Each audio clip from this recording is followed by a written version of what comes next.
started. right. Welcome to one of the Adult Summer Reading Program events. This does count as one of your 5 things if you are participating.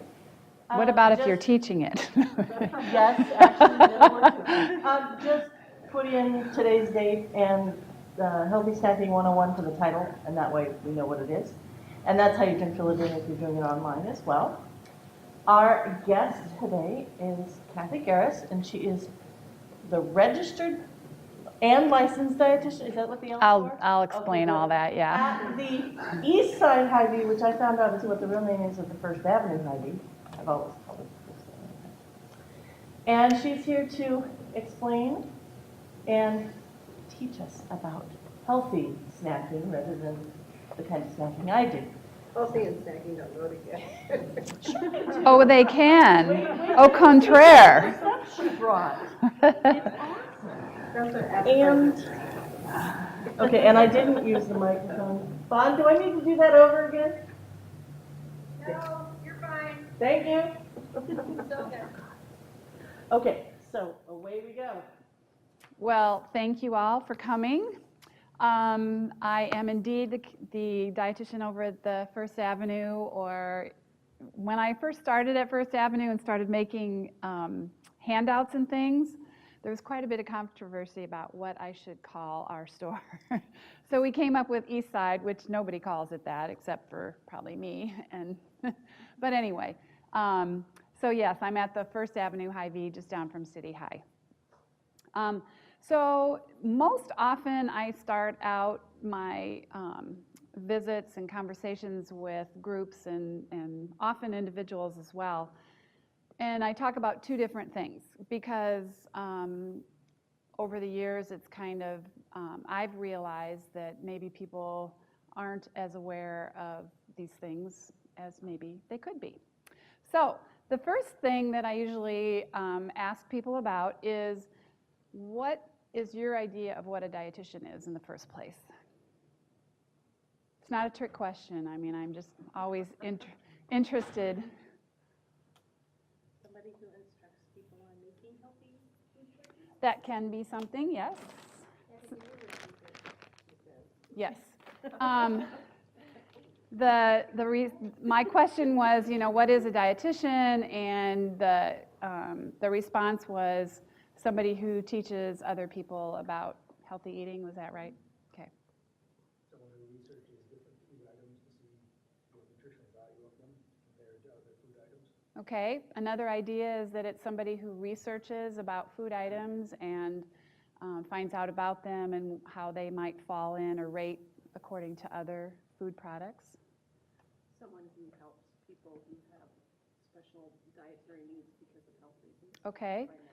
Big part of what many dietitians do is helping people with special dietary needs, whether it's a short-term or a long-term kind of thing. So a short-term thing might be maybe you're pregnant with triplets. What's the best way to do that?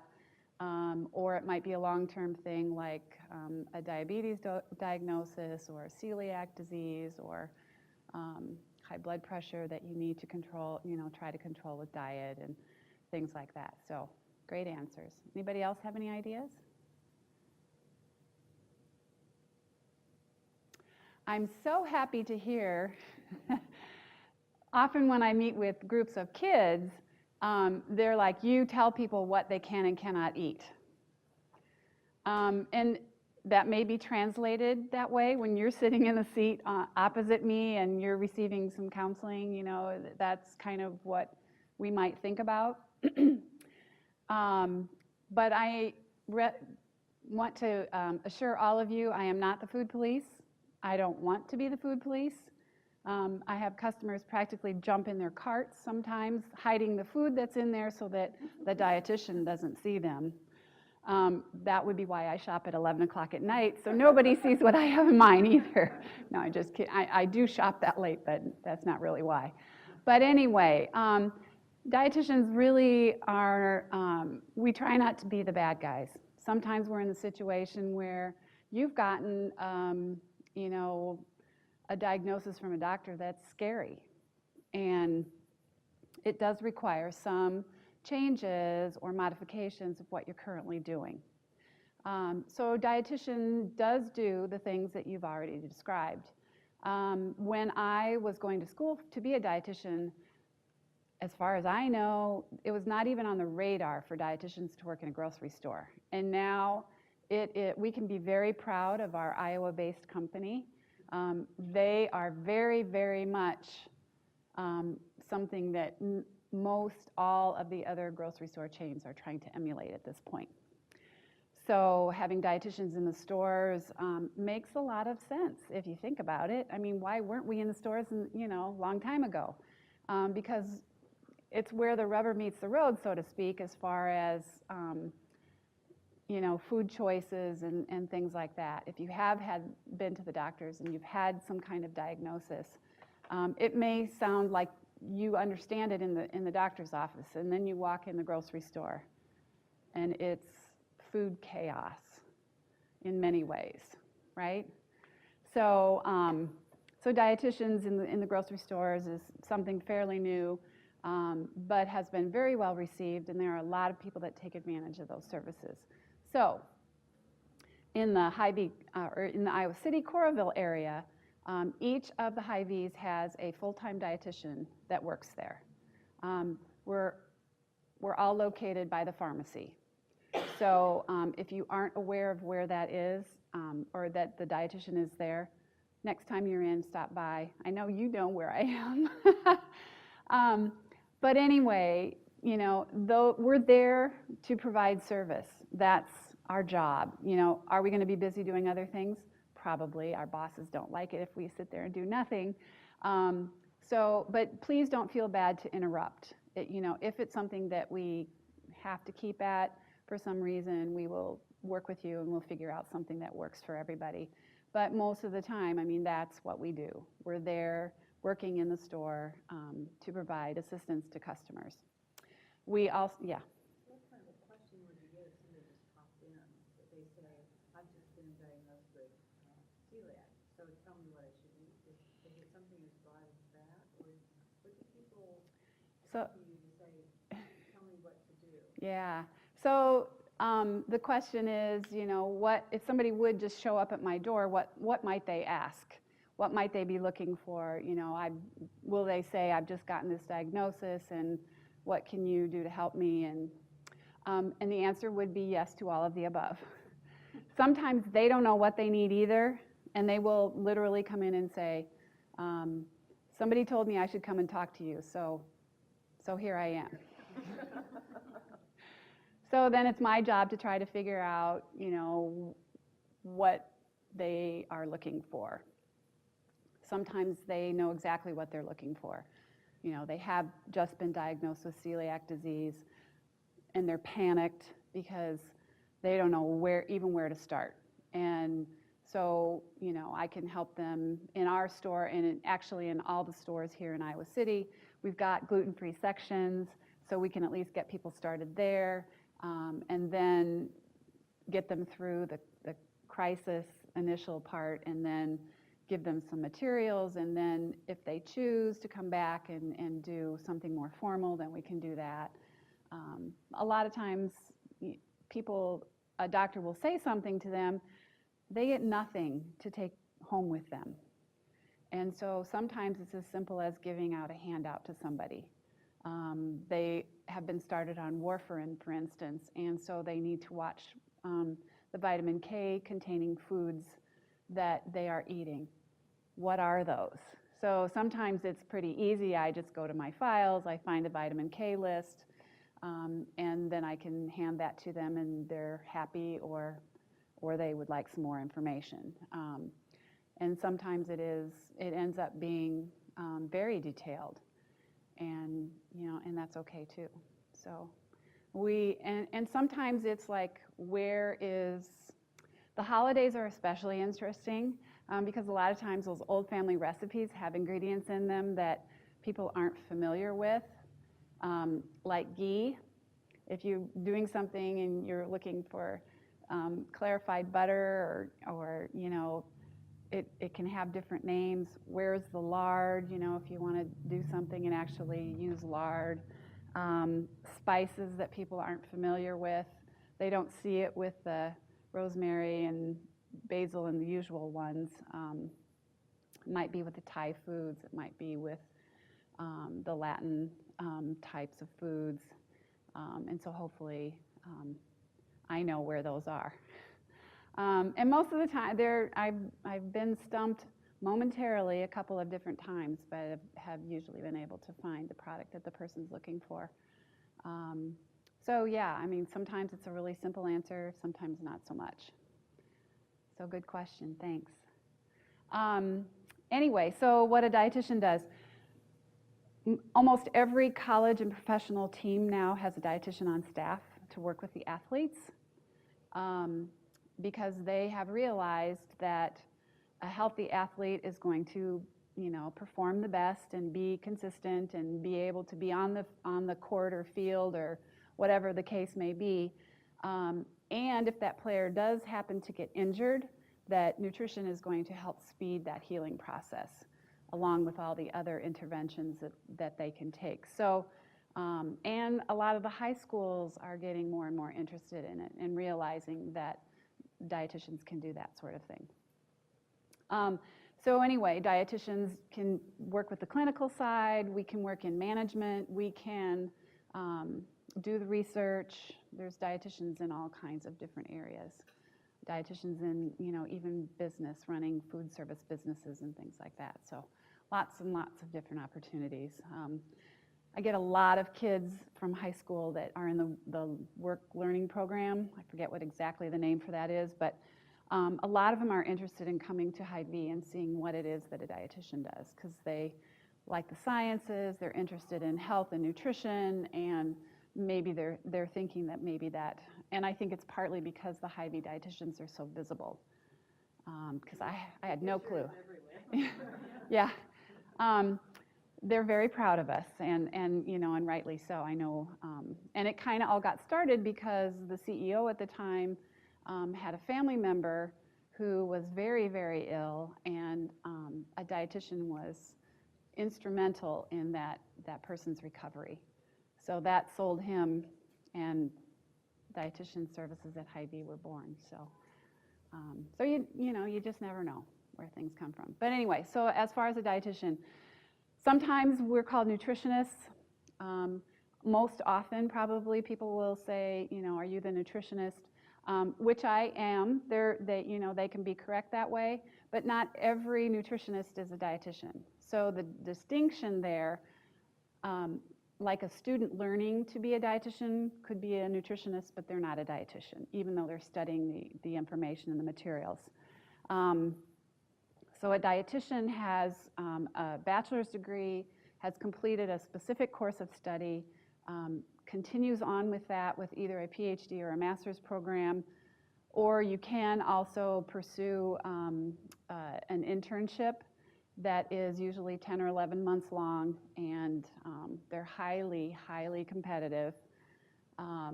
And then you go and you get hands-on experience and you learn, depending on what the focus of the internship is, either a generalist or more clinical based or more food service management based, or whatever it is that you're interested in. So you complete that, and then we do have to take and pass a national exam, just like all the other healthcare providers. So like nurses do, doctors do, physical therapists, dietitians do as well. And we have to have continuing ed. So that gets me to the initials that we have. So RD is a registered dietitian. So that means that I have passed the exam, and I meet the guidelines of the profession. The LD stands for licensed dietitian. In the state of Iowa, we're LDs. In Nebraska, they're MNTs, which is a medical nutrition therapist.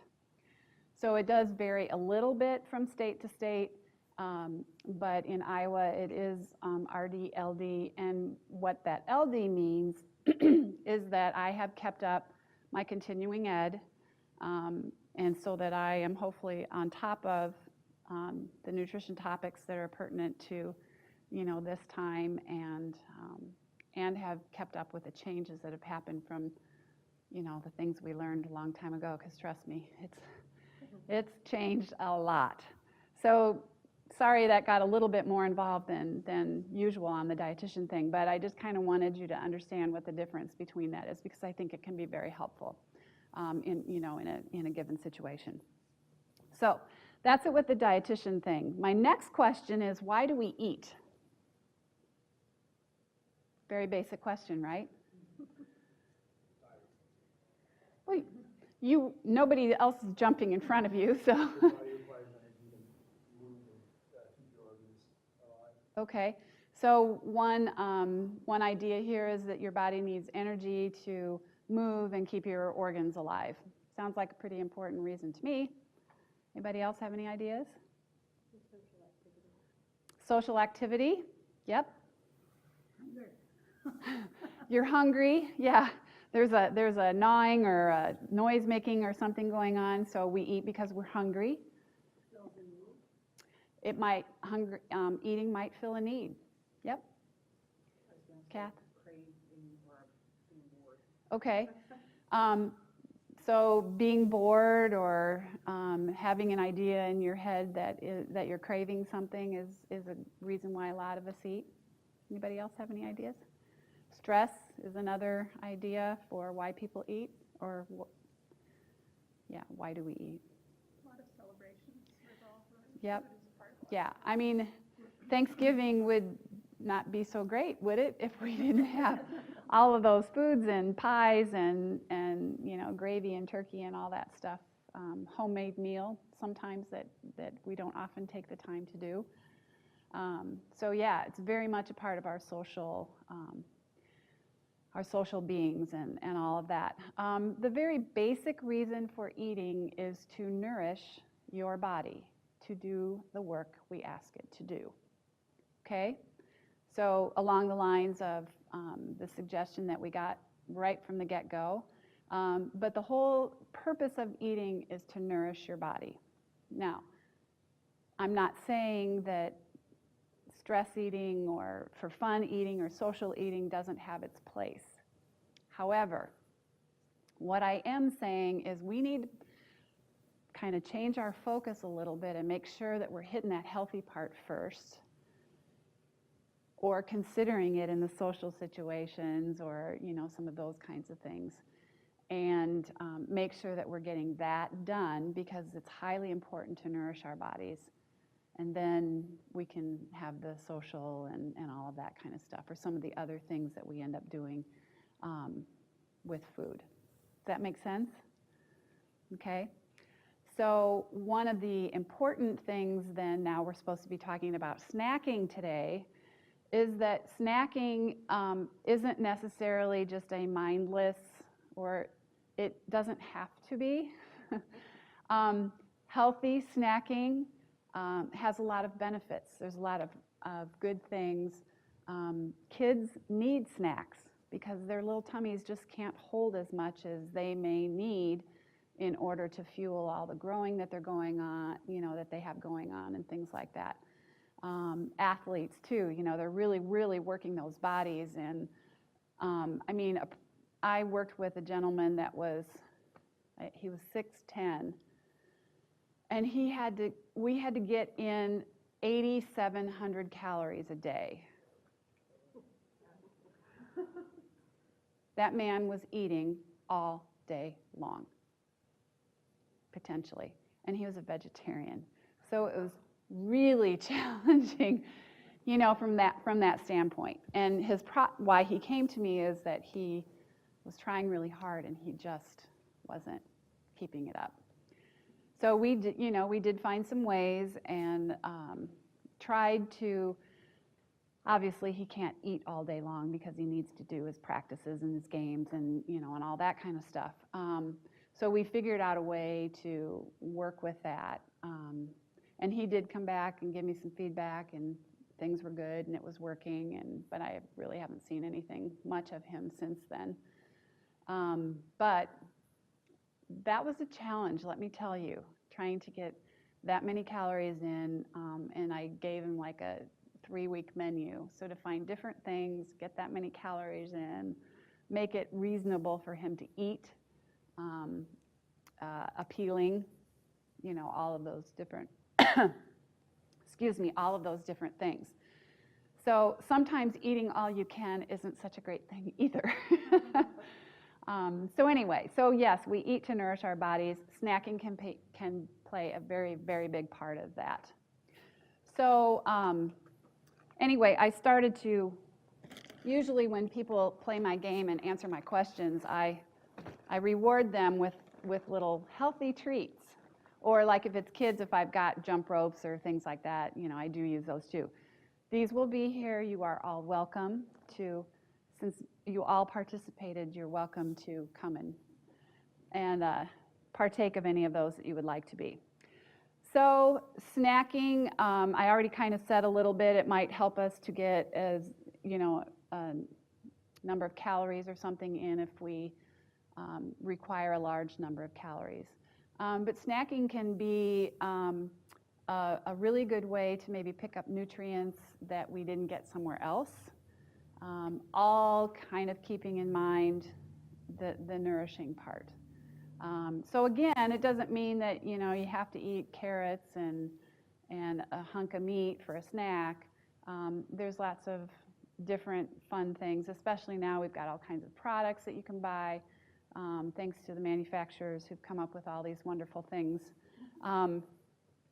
But I guess with snackings, some of the basics, usually look for 100 to 200 calories in a snack. And a snack ideally would have some carbohydrates in them and some protein. So the reason for the carbohydrates is that typically you're eating a snack maybe because you're hungry. And so in that case, you want those carbohydrates to digest quickly and help you to start alleviating that feeling of hunger. The protein is there. It will take a little longer to digest, which is going to help sustain you until the next meal or snack. So that combination is something good to kind of think about. And typically, if you're going to have a beverage or something with it, consider that as well. So those calories would count in that as part of it. As adults, we're busy and we may grab something for lunch, or we don't grab anything at all because we're too busy or something like that. So in that case in particular, healthy snacks will help. I mean, if you start, who gets kind of a little sluggish in the afternoon? Okay, maybe you need some more calories, or maybe you had the case where you didn't get very much to eat at lunch. Or it might be the case that you had mostly carbs and not enough protein to get you through. Or it's just you're hungry, and that's okay. So again, finding something that gives you some carbs, gives you some protein. You don't want to overdo it so that you don't eat dinner later. But then again, if you know that your dinner's going to be really late for some reason, maybe a heavier snack would be the way to go, to get you through, so that you're less likely to depend on vending machines or grabbing something at the street vendor that you probably shouldn't have, but it's there. So, the snack can hopefully provide some nutrients that are going to boost your brain power so that you get back on track, you're starting to think again, and able to continue with the work that you need to do. The brain is going to have the highest priority for the calories and the nutrients that come into our body. So, if you're feeling sluggish, your brain's maybe telling you, hey, I need something here. Give me something good. And so that would be a good reason to snack. I don't know about you, but when I'm kind of feeling hungry in the middle of the afternoon and I have a snack, I feel better. And if I feel better, I'm guessing that, yeah, I'm probably going to work a little harder or work better or more efficiently or effectively or whatever. But maybe your coworkers know about 4 o'clock in the afternoon, don't go ask so-and-so something because they're crabby.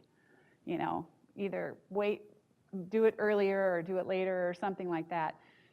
A lot of times when we're hungry and we need a snack, we're not, we're cranky, we're crabby, we're short-tempered, short attention span, some of those kinds of things. And again, it's just kind of a signal that your body is needing some additional nutrients.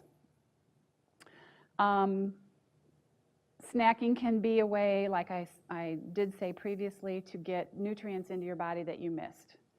I mean, we do things, we have, potlucks at work and things like that. And we partake in that, and it may not be the healthiest stuff. It's part of the social thing, right? It tastes really good, makes everybody happy, but maybe not the most nourishing. So that afternoon snack, if you have one, might be an opportunity to get some nutrients going. Some veggies or something like that, or crunchy, that might satisfy your need, your mouth's need to crunch and things like that. But hopefully you're picking up things that are going to give you those nutrients. The snack is also going to give you energy, but let's make sure that it's energy that's going to fuel your body to do the stuff it needs to do, and not that it goes to building more fat on your body, which most of us don't want. Having a nourishing snack, and I kind of alluded to this a little bit earlier too, can help you from succumbing to temptation to pig out on stuff that you know you shouldn't have. I mean, we all know what those things are. Sometimes people can deal with that by just not having it in the house. Sometimes we have it in the house, and that's the first place we gravitate to when we get there. But again, having a nourishing snack with some carbohydrates and some protein can really help get past that a little bit, so that you can,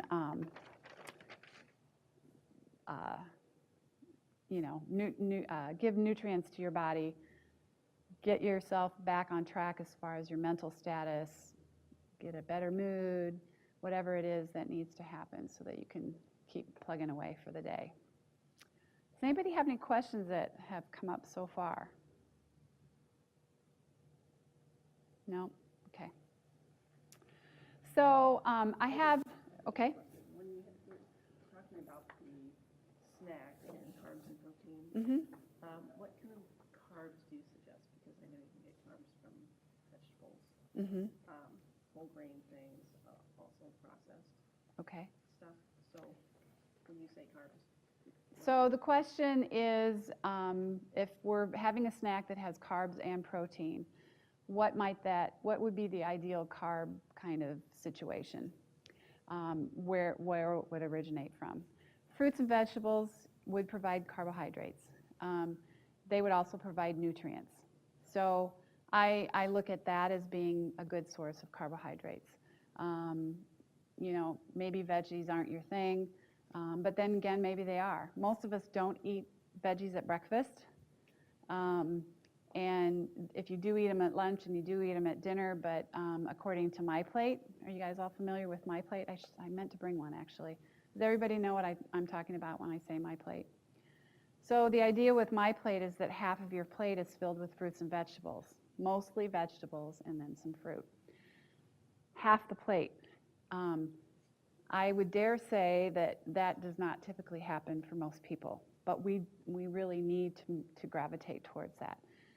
My comment about breakfast, most of us don't eat vegetables at breakfast. I mean, that's just fairly common. Sometimes you might have an omelet on the weekends or something with veggies in it, but most of the time we don't. We're grabbing cereal, we're having yogurt or something like that. Hopefully you're having some kind of breakfast, and the veggies need to be picked up somewhere else. Can you eat more at lunch? Yes. Can you eat more at dinner? Yes. But a snack might be an ideal way to get those veggies that you missed at breakfast planned into your day as well. Half the time, planning what we're going to do helps more than anything. And I know it seems like it's going to take a lot of time, and it's going to be a big pain. And maybe at first it is, but once you kind of get into that habit, it's a really good habit to have. And you're going to be more likely to use up the things that you purchase with the intention of eating that often get shoved to the back because you're too busy doing other stuff. So fruits and vegetables for the carbohydrates, yes. Whole grains, as you mentioned. 80% of Americans don't get enough whole grains, so another opportunity for whole grains would be in your snack. So things like some of the cereals are pretty good sources of whole grain. And do you think about snacking on dry cereal ever? Some people do, and it's a big part of what they do. I was just talking with a gentleman this morning. We're in the midst of doing our employee screenings, our employee health screenings. And so he was sharing with me that, first of all, he was supposed to fast and he forgot. Well, he didn't really forget, but he has Twizzlers in his car, so, or in his truck. So he ate some Twizzlers. I said, well, we can go ahead and test you, but your blood sugar is probably going to be high because of that.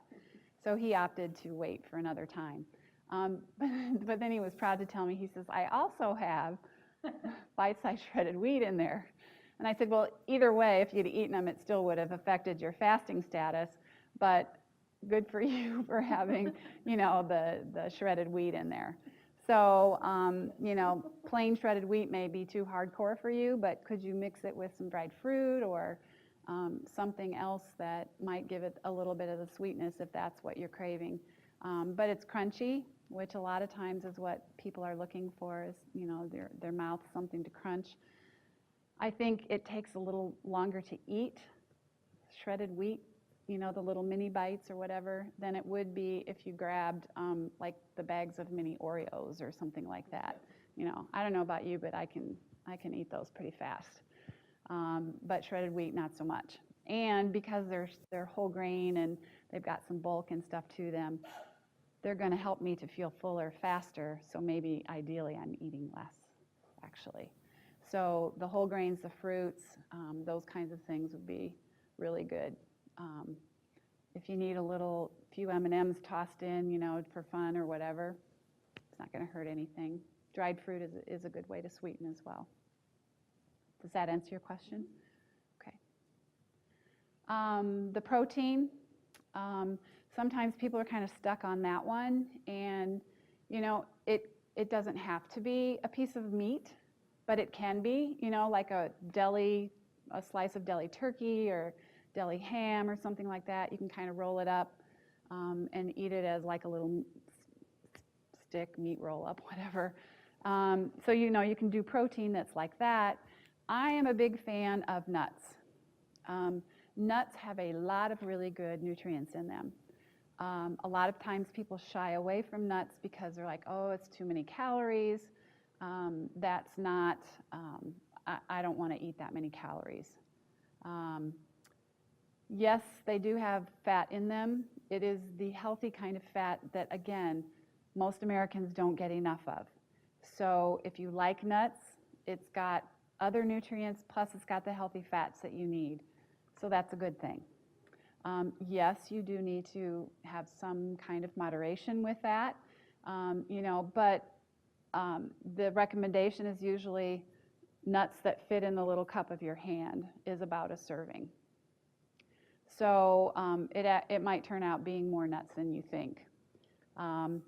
So the walnut board was very nice and sent me a lot of materials.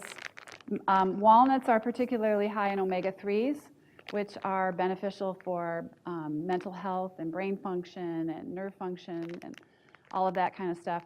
So there are samples of walnuts over there for you all to take. And since there are only a few of you, you can take many if you would like. Because if they all go away and I don't have to bring them back, I would be very happy.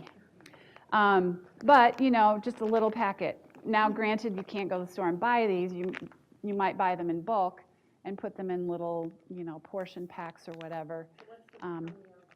This is 1 ounce.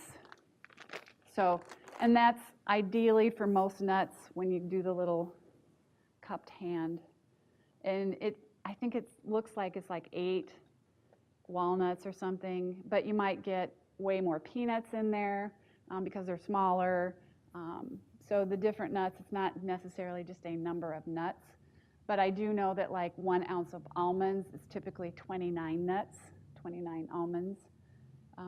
A serving of pistachios is like 49. So I don't know about you. I love pistachios.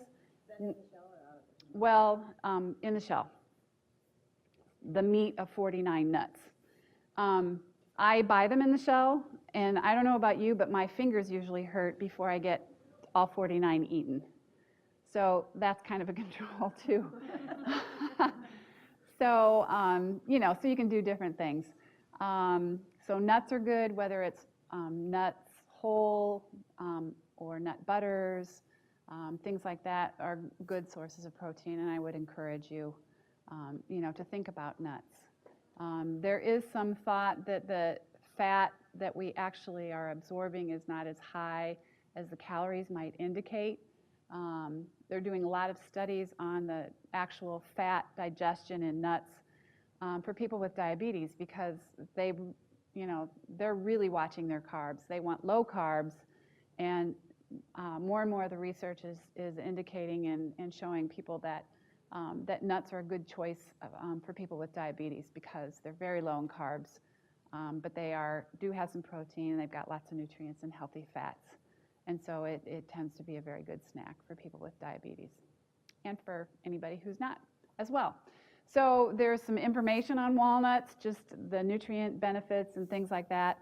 And then there's some other information that has some really good stuff in there. So please help yourself to that. You could grab a hard-boiled egg. You could do edamame in the shell or out. If it's in the shell, it's going to take you longer to eat it. So you may not eat as much if that's a concern. The little pouches of tuna are wonderful. I know a lot of my athletes carry those in their backpacks or their duffel bag, or their sports bags and stuff, so that they can get some quick protein before a practice or after a practice or whatever it is that they're doing with them. But, you can get big ones, you can get little ones. And that was the gentleman that I told you that I was working with. That was one of the ways that we were able to get him some good protein into what he was doing. So he was eating lots of tuna packets. It was a good thing he liked tuna.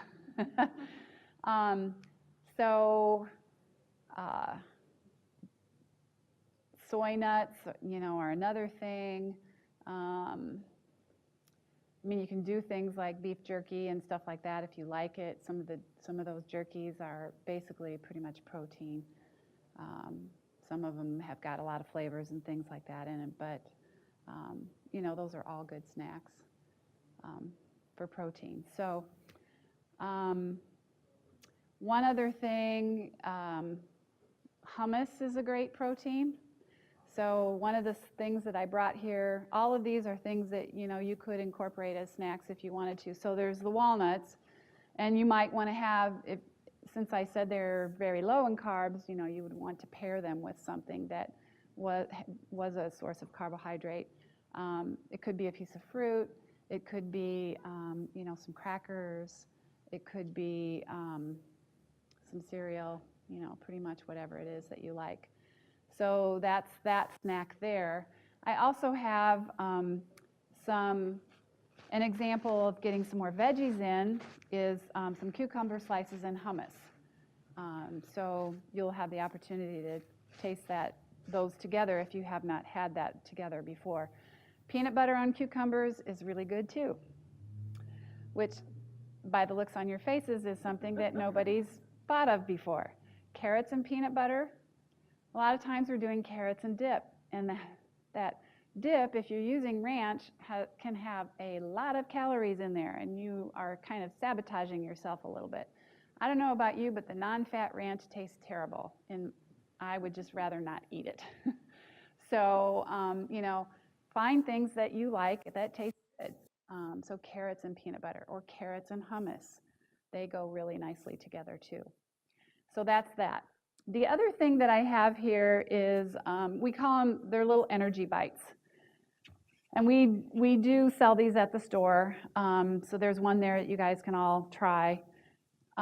Each ball is 90 calories. So it's basically about a 100-calorie snack. So, you could have some carrots with it or something else if you wanted to get, between a 100 and 200-calorie snack, depending on what you were looking for. Yes, it has some sweet stuff in it. So it has peanut butter, it has honey, chocolate chips, whole grain oats, chia, and flax. And some, what is chia? All right, so chia pets. Everybody heard of chia pets? It's that seed. It's, of course, food quality, but basically kind of the history behind the chia seed. Apparently the Mayan warriors, when they were doing their warrior thing, and they don't wear very much clothes, they could put chia seeds into a little pouch that they would wear around their waist. They would mix it with water, and then the chia seeds expand, and then they would eat that. And the chia seeds are rich in nutrients. They have some protein in there. They're rich in omega-3s, and they were very light for them to travel. You know, they would try to find some vegetation or whatever where they were as well. But, and because it swelled, it would help them to feel full. So one of the things with the chia seeds is it can also perform that same function, you know, when you're eating it even as part of a snack.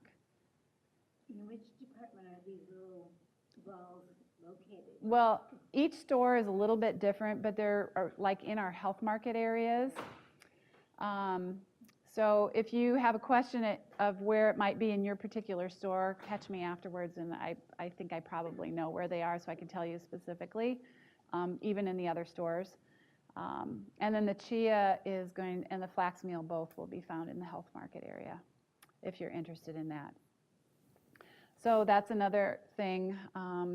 You know, it's got several things in there. It's got some nut butters, it's got some whole grains. Are chia and flax high in carbohydrate, or are they like nuts and they're lower? They're pretty low. I mean, they're just so small. So, I mean, they do have some calories associated with them. But again, I look at a snack or a food. A lot of times people are telling me, you know, I don't eat healthy because it's too expensive to eat healthy. Here's something to think about. If you're putting something in your mouth, whether it's a beverage or a food, and it is not fulfilling the very basic function of eating, which is to nourish your body, to me that's a waste of money. So if I'm drinking a Pepsi, which is giving me absolutely no, and I'm not trying to pick on Pepsi, it's just everybody can relate to that. It's providing absolutely no nutritional value to me. Is that a choice I can make? Absolutely. But do you need to spend your food dollars on that product? No, probably not. So when I've actually done, and I do work with groups, and we talk about healthy eating and how it doesn't have to be expensive. Healthy eating does not mean it has to be organic. It does not mean, you know, lots of things that people have associated with healthy eating. Truthfully, I challenge people when they tell me that. And I can show them comparisons that I've done several different times. You know, I don't just pick it when the foods are on sale, because obviously it's going to look better that way. But every single time, a healthier version of something that somebody's eating is way less expensive than, you know, buying some of the less healthy things. And the long-term benefits. I mean, if your body is not healthy, it's going to fight you back at some point, more than likely. So I don't know about you, but I want the highest quality of life I can have for as long as I can have it. And as I get older, things are going to change and happen, and I get that. But I still want to, you know, fight and have the best that I can have for as long as I can. And so that's kind of how I look at it. Did you talk about yogurt at all? I did not. What the question is, did I talk about yogurt? So what would you like to know about yogurt? So that is a healthy snack? It can be. Some yogurts have as much sugar in them as ice cream. So the one thing that you want to look at is, you know, the sugar content in them. There's lots of different thoughts about the artificial sweeteners. So if you want to ask me about that, we can talk about that later. But, you know, whatever your stance is on artificial sweeteners. What I suggest is that you start with like a plain yogurt, whether it's Greek or regular, and add your own berries or fruit or whatever it is that you enjoy. And you're totally controlling the amount of sugar that's in there. You're getting some of the carbohydrates from the milk. You're also getting some great protein. It's pretty easy to grab one and go and use. But either the plain or vanilla, if you have to start with something. Most of the vanillas are pretty. They'll have some added sugar, but they can be a little bit better to start with. So just because it's a yogurt does not necessarily mean that it's a healthy choice. So thanks for asking. That's a great question. Anybody else? Yeah. What about guacamole? You were talking about carrots and hummus, and I like carrots and guacamole. Okay. Avocados are good, but when you pick up all that good stuff, is it not good? So the question is guacamole, where does that fall? Avocados, terribly healthy vegetable, technically a fruit, so whatever you call it. They are high in fat as well. So the one thing I would caution with avocados is that you want to take that into account. Otherwise, they're a great source of fiber. They're a great source of a lot of nutrients. They taste great on carrots, as you pointed out, or other veggies, or a cracker, or it's pretty easy to do. Most guacamoles, if they have anything added to them, chopped tomatoes,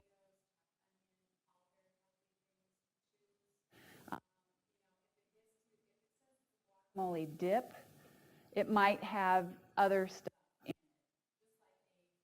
Orange beverage, like Sunny D. I can't tell you how many kids about had heart attack right in front of me because Sunny D is not good for them. It's a beverage. Well, it has vitamin C in it, yeah, but it also has more sugar than you really need in 3 days. So anyway, again, there's always the thought of it's 200 calories. It's 200 calories of a mini Oreos, or it's 200 calories of carrots and hummus or carrots and guacamole. Are those the same? Not really. Yes, it's 200 calories. 200 empty calories over here, essentially. 200 nourishing calories over here. So it does make a difference. So if you're like a chip eater, Mm-hmm. vegetable chips, they taste good, but they've got a lot of oil added to them. Is that So the question is about the veggie chips. not the darn boring veggie chips, but the expensive? Wait, what now? Not the boring. They're all puffy and airy. Okay, so the healthy veggie chips. Yeah, they're going to have some fat in them. I mean, look at the individual ones and see. Again, I'm not advocating that you can't ever have any fun things. But what we all need to work on, I think, is making sure we're getting those healthy foods in first. Truthfully, I've worked with wrestlers, and it's a struggle for me. I will tell you that. And when I'm giving them a menu of 1,400 calories that is I'm packing full of healthy foods, it's a lot more food than they think, because your veggies don't have essentially any calories in them. Fruits are going to have some, yes, and cereals and stuff like that. But they're amazed a lot of times at how the volume of healthy food that they can eat versus what they were doing before. They were only eating 1,400 calories, yes, but it's way different when you're eating 1,400 calories of nourishing food versus not as nourishing food. So that's always an eye-opener. We kind of talk about it as volumizing your food. You want to get the most you can out of the food that's going in your mouth. The majority of it. Are we going to have fun food? Absolutely. I mean, it would not be a pretty sight if I couldn't have my little go-to, snacks and things like that. So I don't want, as a dietitian, I don't want anybody to tell me I can't have those either. So the compromise is we eat the healthy foods first, then you can have the other stuff. The secret is, if you eat the healthy stuff first, you're not as hungry for the other stuff. So you might eat it, but you might eat way less than you might otherwise. So I've had countless people tell me, wow, I started eating like the My Plate like you told me, and I haven't had any pop or whatever their vice was, if you want to call it that at the time, and they're like, I don't even miss it. And I didn't have to tell them to stop drinking it. They did it on their own because they didn't feel that they needed it or didn't feel like they wanted it. So sometimes our body we feel like we're hungry, and your body's telling you it needs something. And if you keep giving it the thing that it's not needing, it's needing something nourishing. It's going to keep saying that you need that nourishing, that I'm hungry, feed me. If you're feeding it healthy foods, I think you'll find that you don't have that as much. And so that's why the healthy snack can help curb you from going home and raiding the cookie jar and the candy jar and all that kind of stuff. But if you have a little bit, it's okay. Not a big deal. Great questions. Anybody else have one? All right, well, I think I actually talked a little bit longer than I thought I would. Please help yourself to the snacks. If you need to grab it and take it with you, please feel free to do that. Thank you, everybody, for coming. Thanks for your questions.